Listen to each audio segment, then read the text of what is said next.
Hello friends, welcome back.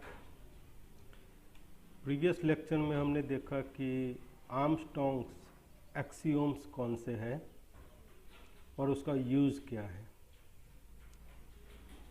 आज हम देखेंगे कि रिडंडेंट फंक्शनल डिपेंडेंसी क्या है एंड मेंबरशिप एल्गोरिदम क्या है। तो देखते हैं। सबसे पहले देखेंगे what is redundant functional dependency. Suppose there is a set of FDs for any relation are.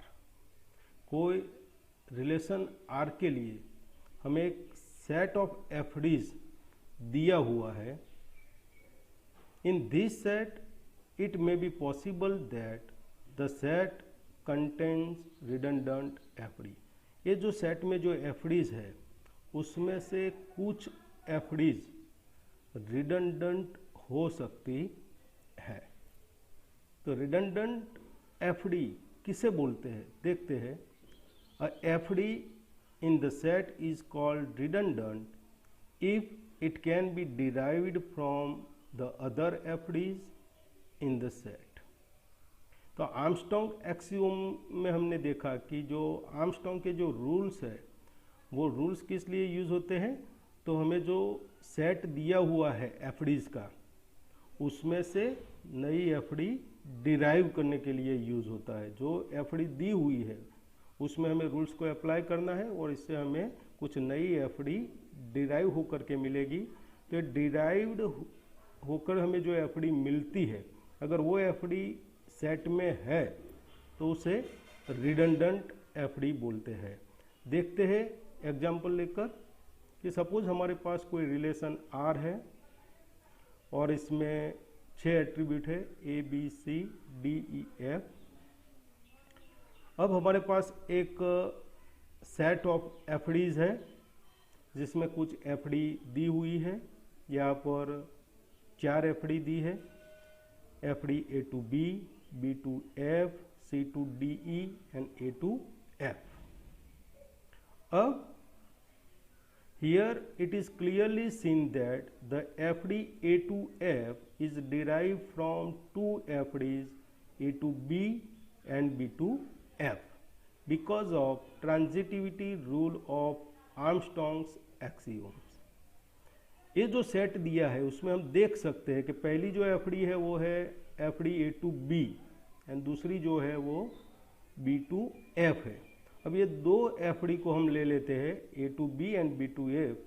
तो according to the transitivity rule of Armstrong's axiom we can say there is a functional dependency from A to F और A to F भी यहाँ पर दिया हुआ है। तो ये जो ए टू एफ है वो रिडंडेंट एफडी है। देखते हैं ट्रांजिटिविटी रूल्स कौन सा है। The transitivity rule if there is a functional dependency from X to Y and Y to Z then there is a functional dependency from X to Z. अगर y x पे depend है, z y पे depend है तो z transitively x पे depend है। इसी तरह यहाँ पर b है जो है वो a पे डिपेंड है, f जो है वो b पे डिपेंड है तो f जो है वो ट्रांजिटिवली a पे डिपेंड है। तो ये डिराइव की हुई एफडी है और हमारे सेट में है। तो ये जो एफडी है वो रिडंडेंट एफडी है। हम फिर से डेफिनेशन देखते हैं। और FD in the set is called redundant if it can be derived from the other FDs in the set. Set में ऐसी कोई एफडी है जो दूसरी एफडी में से डिराइव की हुई है तो उसे रिडंडेंट बोलते हैं। यहाँ पर जो ए टू एफ था वो A to B and B to F पर से डिराइव करके मिलती है, इसीलिए एफडी ए टू एफ को रिडंडेंट एफडी बोलते हैं। We need to remove such redundant FDs from the set. और सेट में ऐसी जो रिडंडेंट एफडी है उसे हमें क्या करना पड़ता है, रिमूव करना पड़ता है। The set without any redundant FD called minimal और irreducible cover of the set of FD. और ऐसा कोई सेट है उसमें से जो रिडंडेंट एफडी है उसे हम रिमूव कर देते हैं और बिना रिडंडेंट एफडी वाला जो सेट है उसे हम मिनिमल और irreducible cover of the set बोल सकते हैं। The algorithm used to find such redundant FDs from given set of FDs is called membership algorithm. अगर हमारे पास ऐसा कोई FDs का सेट है और उसमें से रिडंडेंट FD कौन सी होगी वो फाइंड करने का जो अल्गोरिदम है उसे मेंबरशिप अल्गोरिदम बोलते हैं। तो देखते हैं व्हाट इज मेंबरशिप अल्गोरिदम क्या है। तो मेंबरशिप अल्गोरिदम में पहले 2 इनपुट हमें लेने हैं, फिर उसके 4 स्टेप हैं और 4 स्टेप हम जब अप्लाई करेंगे किसी भी FDs का जो सेट है उस पर ये 4 स्टेप हम अप्लाई करेंगे तो हमें पता चल जाएगा कि हमें जो भी FD चेक करनी है वो रिडंडेंट है या नहीं है। इनपुट में हम क्या लेंगे, तो इनपुट में हम एक सेट ऑफ FDs लेंगे और उस सेट में से जो FD हमें चेक करनी है कि वो रिडंडेंट है या नहीं है तो वो FD, ये 2 चीज़ें जो है वो हम इनपुट में लेंगे।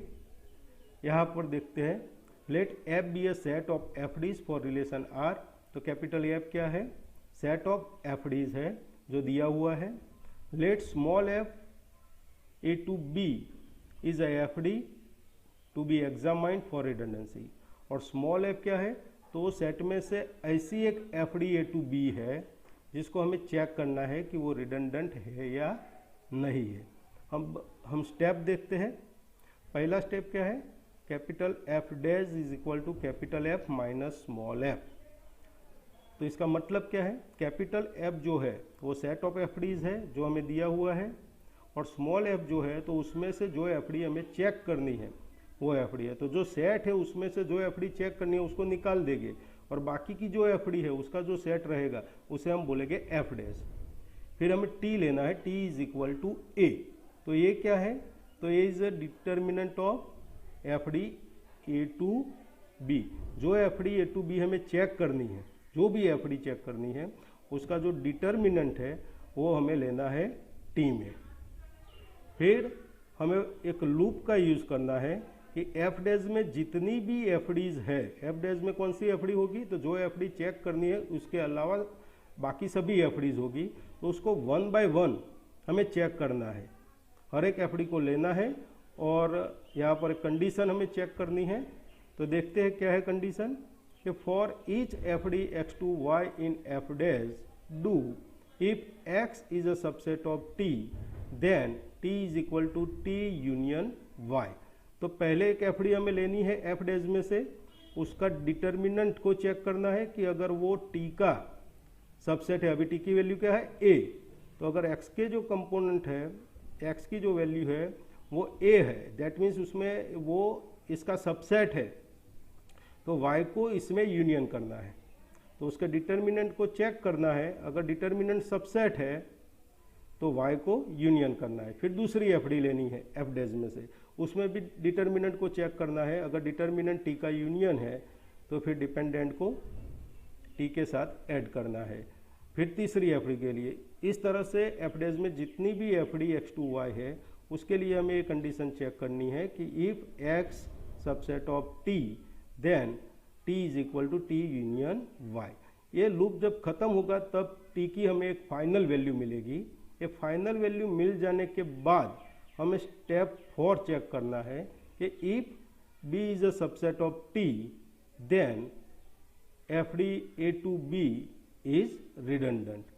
तो ये T की अब जब फाइनल वैल्यू मिल जाती है उसके बाद जो FD हमें चेक करनी है A to B, उसका जो डिपेंडेंट है B, उसको हमें चेक करना है कि अगर वो B T का सबसेट है, दैट मीन्स कि वो T में इंक्लूड है, तो जो FD हम चेक कर रहे हैं वो रिडंडेंट है। अगर B T का सबसेट नहीं है तो वो FD रिडंडेंट नहीं है। तो आउटपुट में हमें क्या मिलेगा, the decision whether a given FD A to B is redundant और नॉट। जो FD हम चेक कर रहे हैं वो रिडंडेंट है या नहीं है वो हमें आउटपुट में मिलेगा। तो जो हमारा ये मेंबरशिप एल्गोरिदम है वो रिडंडेंट FD को फाइंड करने के लिए यूज होता है। अब हम इस एल्गोरिदम के जितने भी स्टेप है उस स्टेप को एग्जाम्पल के साथ देखेंगे जिससे हमें क्लियरली पता चले कि ये एल्गोरिदम किस तरह से काम करता है।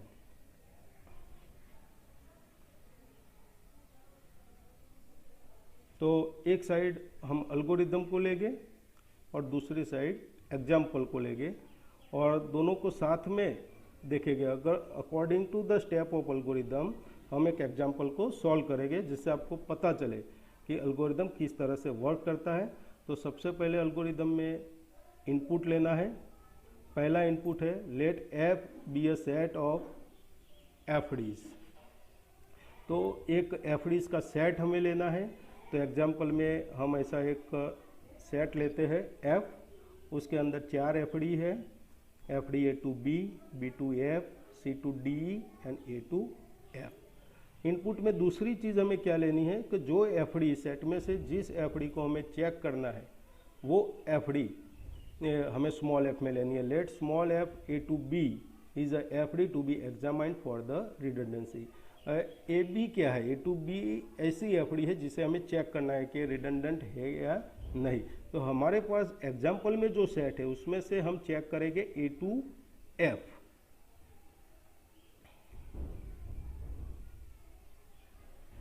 तो हमारा दूसरा इनपुट बनेगा small F is equal to A to F. तो कैपिटल एफ क्या है? कैपिटल एफ जो है वो सेट ऑफ एफडीज है और स्मॉल एफ क्या है? तो वो सेट में से जो एफडी हमें चेक करनी है वो हमें स्मॉल एफ में लेना है। अब हम स्टेप देखेंगे। तो सबसे पहला स्टेप जो है F dash is equal to capital F minus small F. तो एग्जाम्पल में हम देखते हैं कि F dash is equal to A to B, B to F and C to D E. तो जो कैपिटल एफ हमारा जो है यहाँ पर जो सेट ऑफ एफडीज है उसमें से स्मॉल एफ को माइनस करना है। दैट मीन जो एफडी हमें चेक करनी है उसके अलावा जितनी भी एफडी है वो सारी एफडीज एफ डैश में आ जाएगी। अब दूसरा स्टेप देखते हैं टी इज इक्वल टू ए।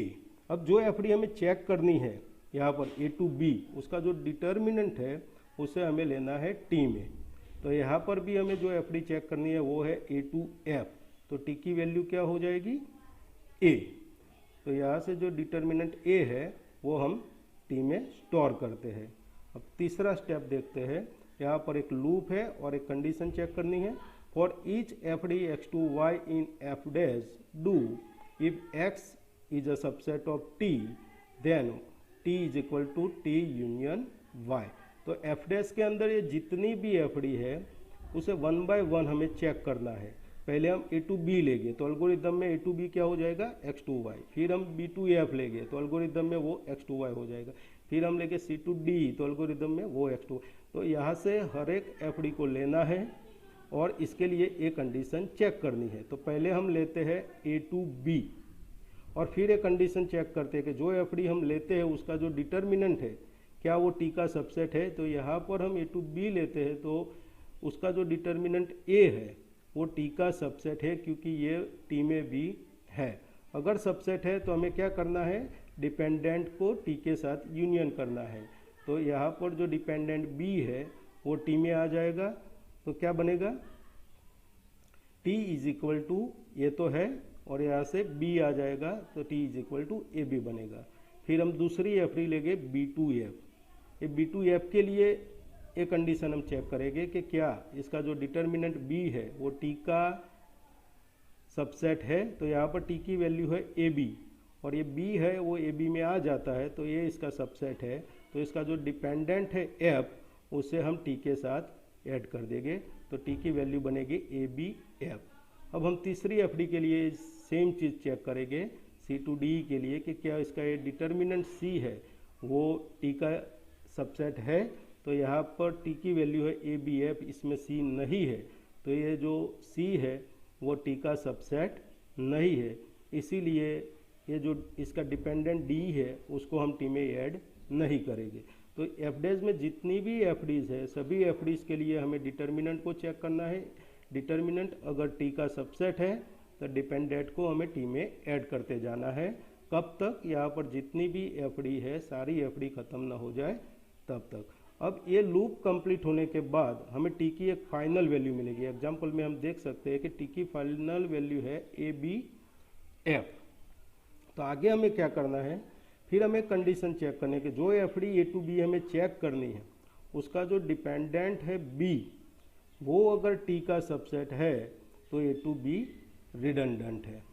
तो एग्जाम्पल में देखते हैं कि हमें जो एफ डी चेक करनी थी वो थी ए to F.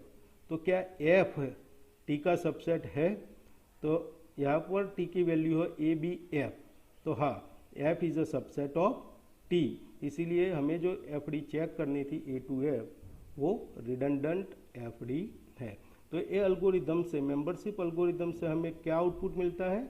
Decision whether a given F D A to B is redundant और नॉट। जो F D A to B हमें चेक करनी है वो रिडंडेंट है या नहीं है, वो डिसीजन मिलता है।